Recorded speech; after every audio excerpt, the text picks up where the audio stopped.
Anke,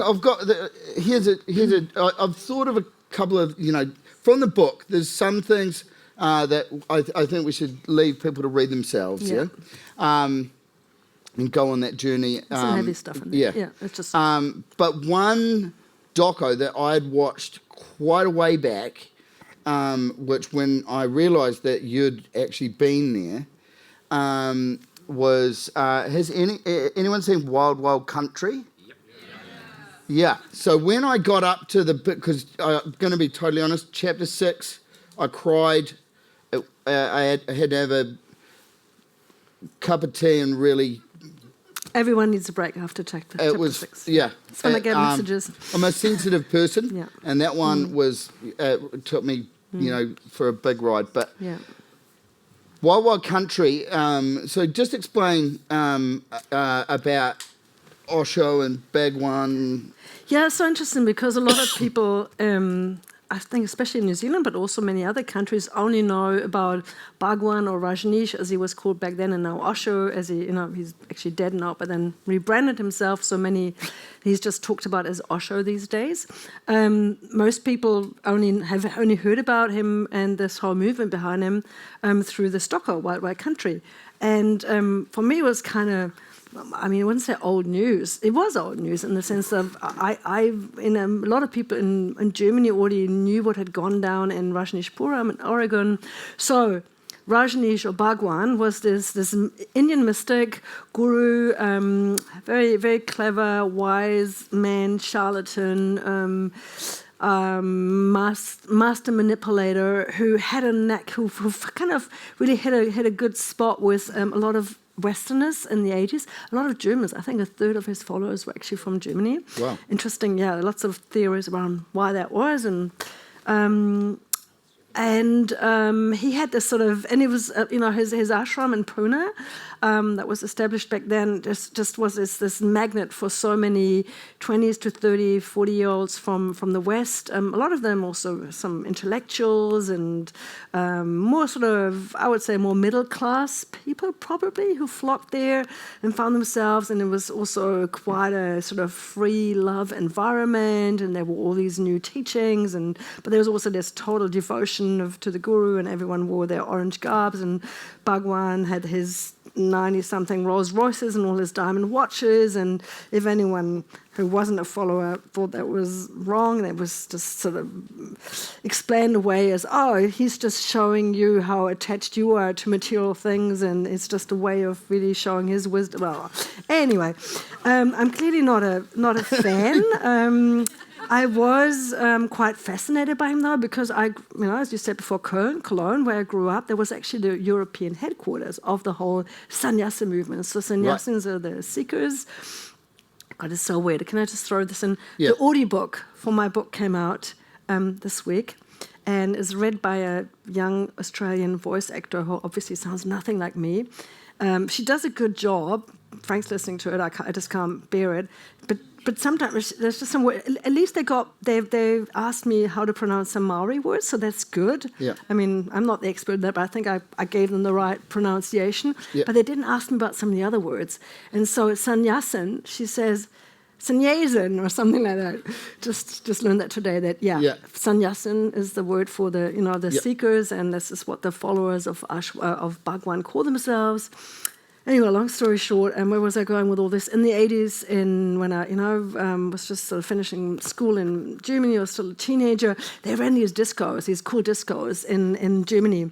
The Buddha, Zoba the Buddha discos. Yeah. And those of you who were young in the 80s, it was like the age of too cool for school, and it was grunge, and everyone was wearing dark shades in the disco, and no one was talking, and it was all very, sort of new wave. Very, very cool. Minimal dancing. Oh, with very minimal. effect. No smiling, minimal dancing. But then you went to the Bhagwan disco, and it's actually kind of sort of clean fun, Yeah. It was kind of flirty and poppy, and it was a nice vibe. And we knew they were cult. It was all culty, the people running, but actually what they created felt good.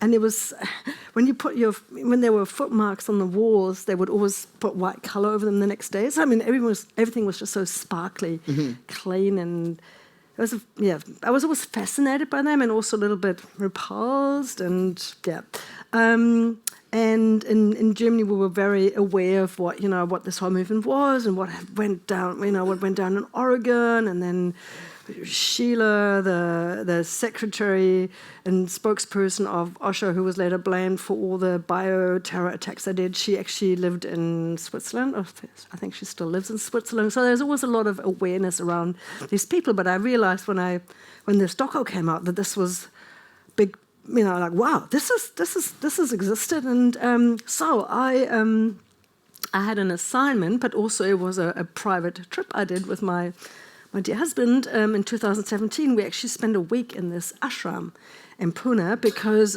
we spent a week and a month in India, and thought, let's just check out this place, because I knew it's now a meditation resort, like very zen, and the cult days are over. Osho is no more. It's all water under the bridge to some degree, and thought let's go there for a week and just check this place out. And God, it was weird as hell.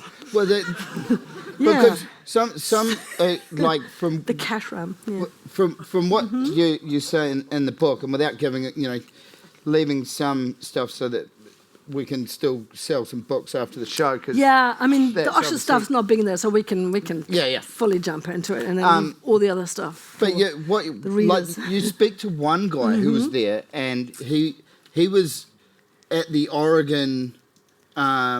But he would yearly go and stay at the International Meditation Resort. I am my Osho International Meditation Resort. Yeah, so he had there were some of these oldies who came back and were probably missing the good old days, and I kind of get that, because I think if I had been not so critical about these, cultic groups, or if I was just more innocent about it all back in the days, that would have probably been the movement that would have attracted me the most. I mean, the guru and the orange costumes and the uniformity of it always put me off. Yeah. But kind of what they were teaching, or how they were living, and or just the joyfulness and their self-expression and blah blah.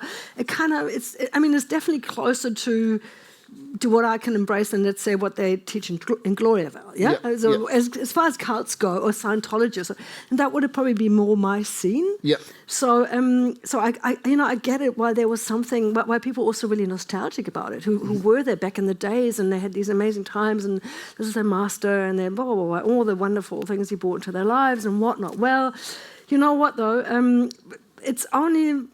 I mean, it's not a secret that Osho was, not only were they, definitely 100% a cult and did these terrible things back in Oregon with, bioterror attacks and attempted murder and whatnot, which was all blamed on Sheila later. But what has only come out lately, and that was after I went to Pune, it's only been like 2 years or so, that more and more has come out about Osho or Bhagwan or Rajneesh he was a serial sexual abuser himself. And so some of his, it's taken that long for some of the women to actually speak up. Yeah. And also what I'm now hearing more and more, because some of them contact me, are the former children from the commune. So that's a really big... That's really interesting, because my book is also so much about the second generation, about those children who were born into or raised in cults and who didn't have a choice and who paid the price, and I try to give some of them a voice. And so I think I've become a bit of a to-go-to person for people around the world even who contact me and they all want me to write their story. And of course, I'm just a one-woman show, and I can't constantly, I don't think most people understand how much it takes to do big investigations, especially when it's around abuse and sexual abuse. You need to be lawyered up and have. It's a big undertaking, especially for a freelancer. And I feel I've sort of done my hard yards with the book, and now I can do more advocacy work and other work, but leave the investigative stuff to others. Anyway, some of these former children are now contacting me from the Osho communes and really sort of desperate to tell their stories, how abusive this was, how much neglect there was. And I think because we know of far worse cults, like the Children of God or Centerpoint, or, in terms of, children that have been emotionally and sexually and physically abused, they are probably, don't know, there are no statistics, but the sannyasin children haven't featured so prominently in those discussions, but it's more coming out now, and so I'm really aware of that, and I think I probably would not go to that place again and spend money there. Yeah. Well, because essentially, in turn, you're sort of fueling the beast, eh? Yeah, I mean, none of that is happening there anymore, but the people there are still upholding, their narrative of everything was great and the media got it wrong, and Osho was poisoned in prison in the United States, and there's even all these weird conspiracy theories around his death. It's a fascinating place, and at the same time, it wasn't a terrible week, but also there were so many rules and everything was so... Yeah, it sounded really regimented. I mean, even for German, it felt very... so much verboten. You couldn't do this, you couldn't do that, and everything you had to pay for extra, and if you wanted to use the pool, and then it became my little sort of sporty challenge every day just to have a sneaky swim in the pool without having paid the fee, and at one point they called me out, and I thought they were going to frog march me to... There was one moment where you talk about where you contacted the author of Who Killed Osho, and the bit that got me with that is because you walked past the guy that the book is. So this is ballsy as. So she's on the hush whilst in a really regimented, got to pay for the pool scenario. Doing a little secret email on the side to have a chat with the author who wrote a book accusing this dude of killing blood, and I'm like, right? You're fucking crazy. No, I felt like I was in a movie at times. It was so bizarre because these, especially if you've watched Wild by Country. I mean, even for me, though I was in this place, these were still figures I knew from TV, and then all of a sudden they were there in the room, and there was this doctor of Osho who's now in this book, Who Killed Osho, so accused of maybe having it's all a bit of a grey zone, and he was actually telling someone off because they sneezed in the. Oh, this is another thing at this Osho place. They're just so super hygienic. I mean, hygiene is good, don't get me wrong, but they're extreme. Like they sniff you before you can enter the meditation, because if you're not allowed to wear perfume, and then also the dress code. So you have to, even if you're only there for one day, you have to buy the maroon gown, and then you have to buy a white so you can only wear this maroon stuff. I had to buy a maroon bikini to go swimming, You have to have your maroon blindfold so you can do the jumping up and down, dynamic meditation, everyone knows what I'm talking about. But it's got to be all in maroon, so it's like, the shop's happy, So, and it'd be easier with the washing as well, because everything's sort of the same, Right. But you have to also buy a white gown just for the evening talk in this U of O-shaped temple, which is just so bizarre. You got cold one night. And so you can only wear this white gown, and it was really cold in there. So I knew on the day through, I thought, oh my God, it's going to be really cold. So I put on a very thin, light grey silk dress underneath, but because there's a split on the side of that, you could actually see the little bit of grey, a sliver of grey. And someone came, as I was sitting down, someone came, up to me, and one of the guards, and pulled me out. I had to go outside, and he wasn't even saying, hi, how are you? He just said, you got to take that off. Can't wear that in there. I was like, okay. And everything was so restricted. And then at some point, it just feels so hilarious. I just want to rebel against it. So in the end, it just almost became like a big joke, the whole thing. Yeah, right. Yeah, you just sort of surrendered to it. Yeah. Oh well, no, But back in the days, I think I was still more curious, also about the teachings and like some of the books that Osho wrote. Some great stuff in there. But that's true for every one of the, it's true for any guru, abusive or not abusive, cult leader or not, of course they have something to offer. Otherwise, no one would be there in the first place, That doesn't excuse any of the harm that has been done, and especially now that I'm becoming more aware of the plight of these former children. I think, it's, I don't want to see another Osho quote on Instagram. Nah, thanks. Yeah. Yeah. you speak. So there was the like different courses or classes, were they called? Yeah. They have the multiversity. What is it? And then you can. It's like a supermarket of New Age supermarket. You can pick this kind of breathing thing and this massage and this trauma release, blah de blah, and primal screen here. And so you pick and choose.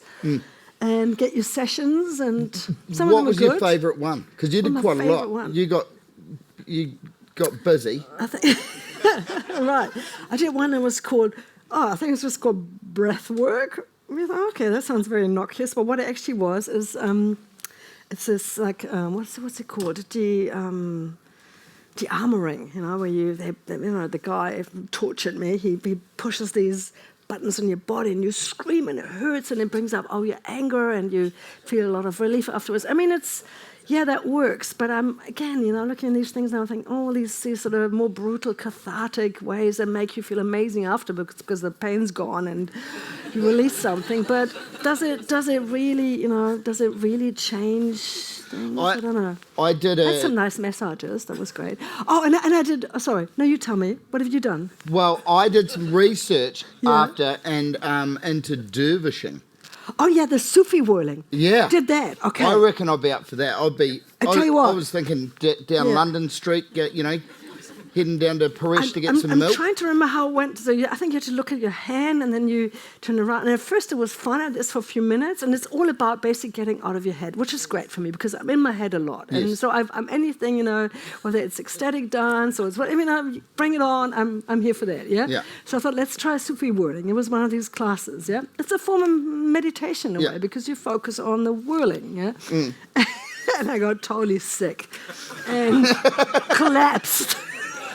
After half an hour, I had my first bout of sickness in India. Wasn't food poisoning. It was Sufi whirling. Yeah.